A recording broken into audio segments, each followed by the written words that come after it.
Selamat sore teman-teman. Sampai selamat datang kembali di pertemuan kita kali ini. Ada hal yang ingin kita diskusikan nih hari ini, yaitu tentang best practice dan bad practice. Nah, sebelum kita membahas tentang hal itu, aku punya dua video yang mungkin bisa kita tonton bareng-bareng. Topik pertamanya itu tentang PTSL dan yang kedua itu tentang work tanah gratis. Nah, teman-teman, silakan menonton. Belum adanya jaminan kepastian hukum atas kepemilikan tanah seringkali memicu terjadinya sengketa dan perselisihan di berbagai wilayah di Indonesia. Karena itulah sertifikat menjadi sangat penting sebagai tanda bukti kepemilikan atas tanah. Untuk mempercepat dan mempermudah warga memperoleh sertifikat, pemerintah melalui Kementerian Agraria dan Tata Ruang, Badan Pertanahan Nasional telah meluncurkan program strategis berupa pendaftaran tanah sistematis lengkap atau PTSL. Pengurusan sertifikat melalui program PTSL biayanya sangat terjangkau dan pastinya resmi. Prosesnya mudah. Besaran biaya tergantung kategori wilayah, antara Rp150.000 hingga Rp450.000. Biaya akan digunakan untuk penyiapan dokumen, pengadaan patok dan materai, serta operasional petugas kelurahan dan desa. Dari 51 juta bidang tanah telah terdaftar melalui program PTSL. Tahun 2025 diharapkan seluruh bidang tanah telah terdaftar dan memiliki jaminan kepastian hukum. Ayo ikuti program PTSL.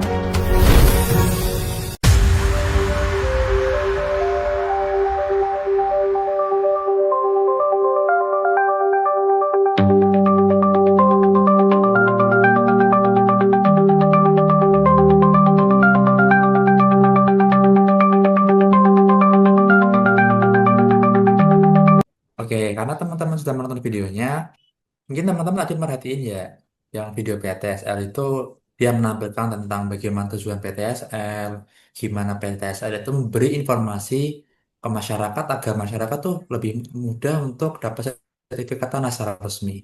Dan juga gimana digitalisasi layanan itu diterapkan secara baik dan bagaimana akses informasi pertanahan itu semakin ditingkatkan kepada publik. Nah, menurut teman-teman, kenapa sih PTSL ini relevan dengan konsep best practice? Dari teman-teman mungkin ada yang mau menjawab? Eh, saya mau menjawab, mungkin sharing aja sih. Jadi kenapa menurutku itu relevan dengan best practice yang bakal kita bahas, karena kita tahu sendiri ya PTSL itu merupakan program unggulan dari BPN.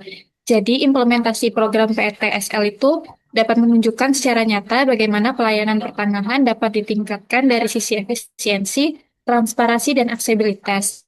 Terus selain itu, PTSL juga memberikan gambaran visual yang praktis mengenai prosedur, mekanisme, serta manfaat yang diperoleh masyarakat. Misalnya mulai dari tahapan pengukuran di lapangan, verifikasi data yuridis, hingga penerbitan sertifikat tanah yang sah. Selain itu, untuk kebaikan masyarakat, juga dari sisi ASN-nya, itu juga berguna untuk pengembangan kompetensi aparatur.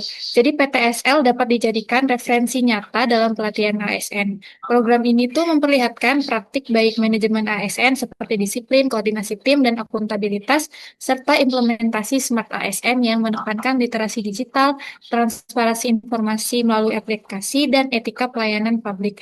Dengan demikian, PTSL bukan hanya sekedar program sertifikasi tanah, melainkan juga sarana pembelajaran bagaimana ASN dapat memberikan pelayanan publik yang adaptif dan inovatif.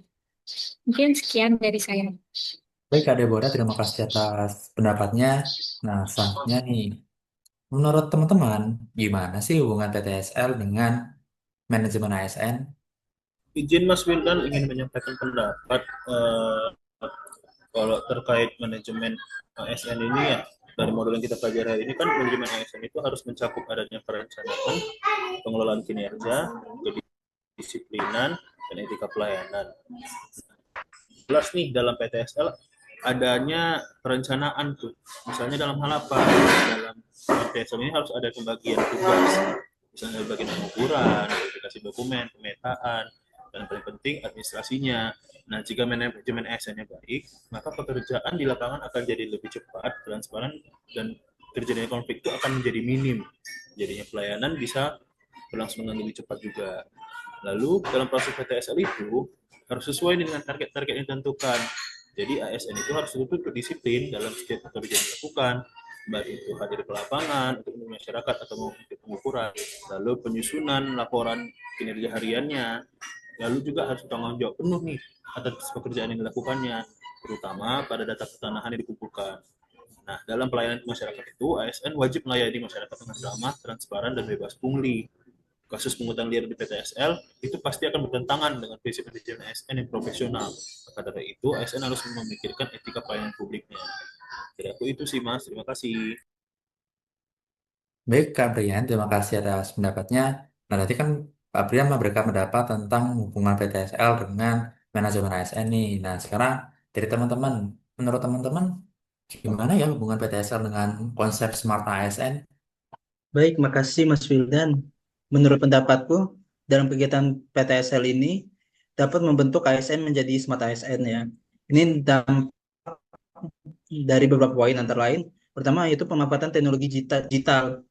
Karena dalam kegiatan PTSL ini kita menggunakan banyak sekali aplikasi digital seperti JIS, peta digital, dan database elektronik.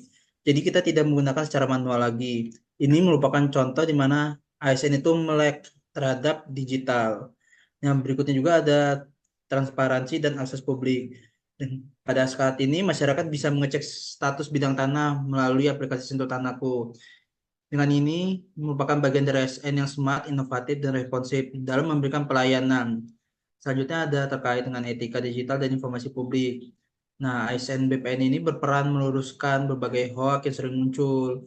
Nah, dengan terbentuknya smart ASN ini kita tidak boleh diam, tetapi harus aktif memberikan edukasi lewat kanal resmi. Selanjutnya ada kolaborasi dan inovasi. Nah, kegiatan PSL ini kan tidak bekerja sendiri. Kita melakukan kolaborasi dengan banyak pihak, mulai dari Pemda, Lurah, Kepala Desa, perangkat desa, maupun masyarakat langsung. Nah, kolaborasi ini dapat meningkatkan diri ASN untuk menjadi smart ASN. Itu mungkin pendapat dariku. Terima kasih. Baik, Kak Rizky, terima kasih atas pendapatnya. Nah, sekarang biar lebih mudah dipahami, teman-teman ada yang bisa mengilustrasikan enggak gimana hubungan PTSL dengan manajemen ASN atau dengan Smart ASN? Baik, terima kasih Mas Wildan. Dari yang sudah disampaikan oleh Mas Brian dan Mas Rizky tadi, untuk ilustrasi hubungan antara PTSL dan manajemen ASN dan Smart ASN itu bisa digambarkan seperti ini. Yang pertama, tanpa manajemen ASN yang baik, PTSL bisa molor dan tidak sesuai dengan target yang sudah ditentukan. Kemudian arsipnya menjadi berantakan, semakin maraknya pungli, dan juga ASN yang tidak disiplin. Kemudian tanpa Smart ASN, data tidak terdigitalisasi, hoax tidak diluruskan atau diklarifikasi, aplikasi tidak berjalan dengan baik, dan masyarakat menjadi bingung. Dan dengan adanya manajemen dan Smart ASN, PTSL jadi program unggulan ATR BPN.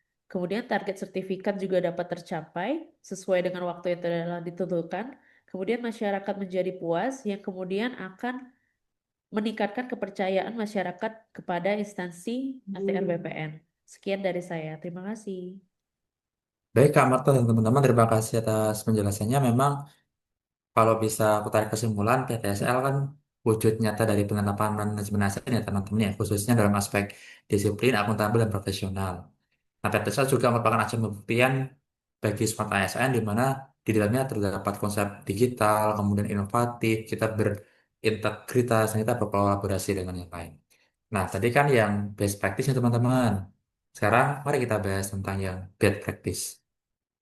Nah, sekarang mari kita beralih ke video kedua, teman-teman. Jadi video kedua itu memperlihatkan gimana hoax tentang tanah gratis.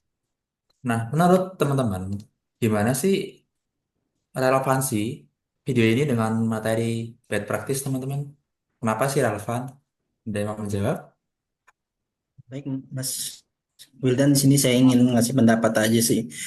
Di mana kalau menurut saya dari video tersebut ini merupakan suatu bukti nyata praktik buruk dalam penggunaan teknologi dan media digital oleh oknum yang tidak bertanggung jawab. Nah, ini bisa sebagai pelanggaran etika dan potensi penipuan publik. Nah, maka dari itu, berdasarkan itu kan maka diperlukannya penekanan akan pentingnya kanal resmi. Nah, di sini kan Kementerian ATR BPN menegaskan tidak adanya program tanah gratis. Namun pelayanan seperti PTSL memang ada, tetapi tetap melalui prosedur resmi dan tidak instan atau tidak gratis secara sepihak.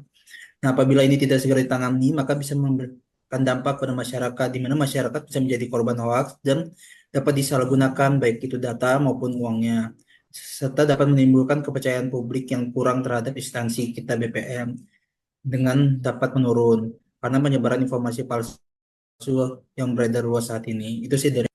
Baik, Mas Rizky, terima kasih atas pendapatnya. Selanjutnya nih teman-teman, kira-kira gimana ya hubungan antara hoax sama gratis sebagai bad practice terhadap manajemen ASN? Nah, dari teman-teman, apakah kalian mau menjawab? Baik, Mas Wildan, seperti yang disebutkan oleh Mas Rizky pada penjelasan sebelumnya di awal, manajemen ASN itu kan menekankan nilai disiplin, akuntabilitas, etika pelayanan, dan komunikasi publik yang baik dan benar. Nah, dalam kasus hoax tanah gratis ini, bisa kita lihat dalam dua sisi, yaitu yang pertama sisi dari bad practice-nya, di mana ASN kurang aktif melakukan sosialisasi resmi sehingga masyarakat jadi mudah percaya terhadap hoaks. Kemudian yang kedua, ada pegawai yang tidak transparan dalam memberikan informasi sehingga menimbulkan persepsi bahwa ada jalur khusus untuk tanah gratis. Kemudian laporan kinerja ASN terkait edukasi masyarakat tidak dilakukan secara optimal, sehingga program PTSL dianggap tanah gratis padahal ada prosedur dan biaya resmi yang harus dikeluarkan oleh masyarakat.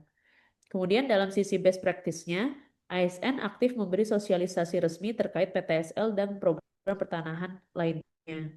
Kedua, komunikasi publik dikelola dengan baik dengan menggunakan media seperti brosur, banner, dan layanan tatap muka.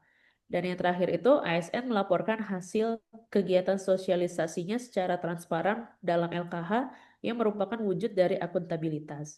Sekian saja dari saya, terima kasih. Baik, Kak Marta, terima kasih atas pendapatnya. Nah, selanjutnya teman-teman, gimana ya kira-kira hubungan pelaksana gratis dengan Smart ASN? Nah, dari teman-teman, apakah ada yang mau berpendapat?